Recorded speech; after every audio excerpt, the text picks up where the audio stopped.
God grant us the courage and the patience and the wisdom to seek always after the truth, come whence it may and cost what it will. Amen. Amen. Are we going down? Are we going down? We are now 4 days away from Ascension Day, the day designated by the Church as Jesus' last day on earth. He leaves the earth for the last and final time. His post-resurrection appearances cease, and he returns to heaven.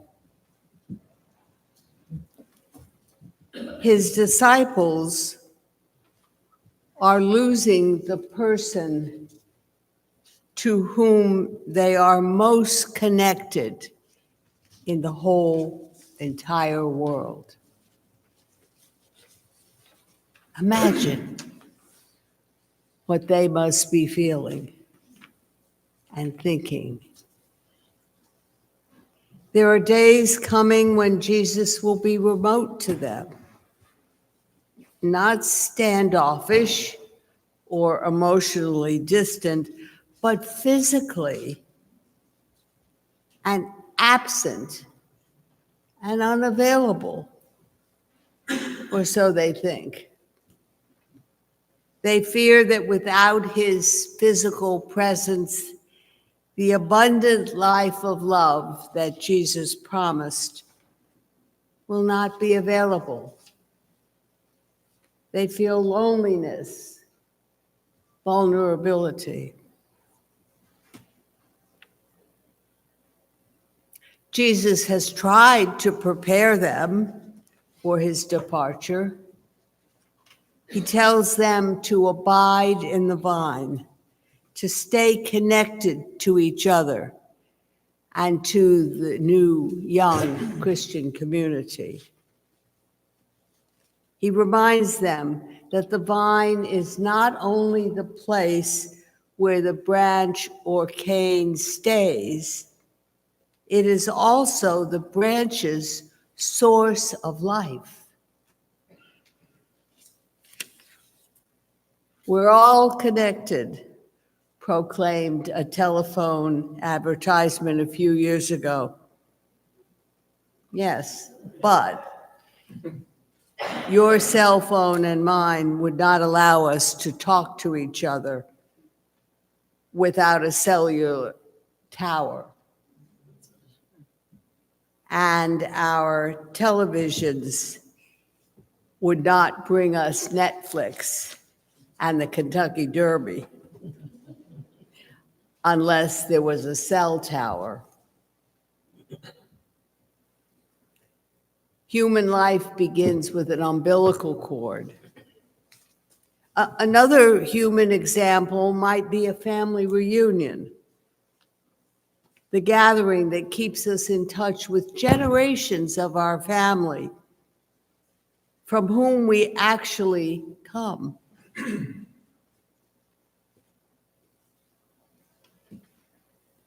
Staying connected, abiding in the vine, is the metaphor Jesus uses to teach his disciples the way to be fruitful, to have abundant life when he is no longer physically with them. If you abide in me, Jesus says, ask for whatever you wish, and it will be done for you. He calls them and us his friends, and he tells them and us to bear fruit, much fruit. If you look in your prayer book at the service provided for bringing Holy Communion to a shut-in, a member of our congregation who cannot be here on a Sunday morning. It's called Communion Under Special Circumstances. You'll notice that the verses from this 15th chapter of John's Gospel are the very scriptures provided to be read to that shut-in, to remind him or her that they are part of us, physically present or not. The commandment of Jesus is obviously one of the main reasons that your vestry is initiating a series of town hall meetings. Our first town hall meeting is this morning. Our vestry knows how vital it is that we stay connected and is planning for a series of quarterly town hall meetings. This is one way we will stay connected. Today's town meeting is a start. This is the time of year when many families will experience departures, graduations, weddings, off to college, off to a whole new life.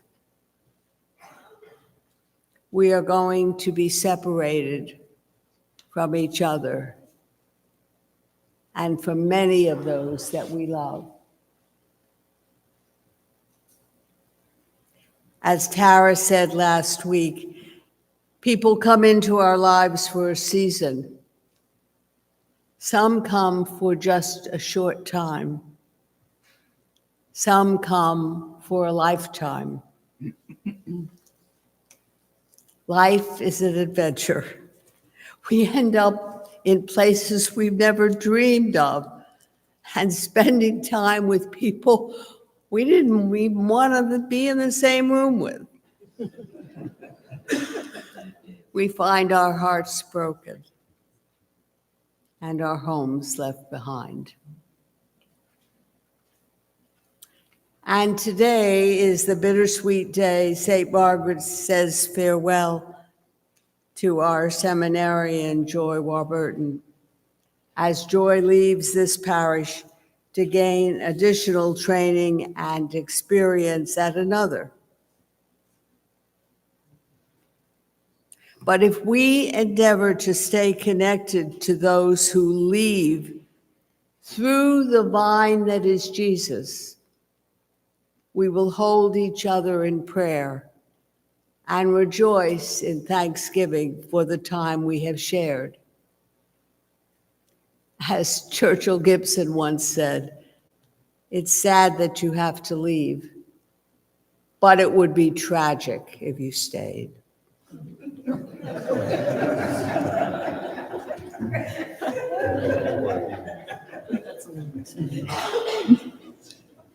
Love is a choice we make over and over again. Amen.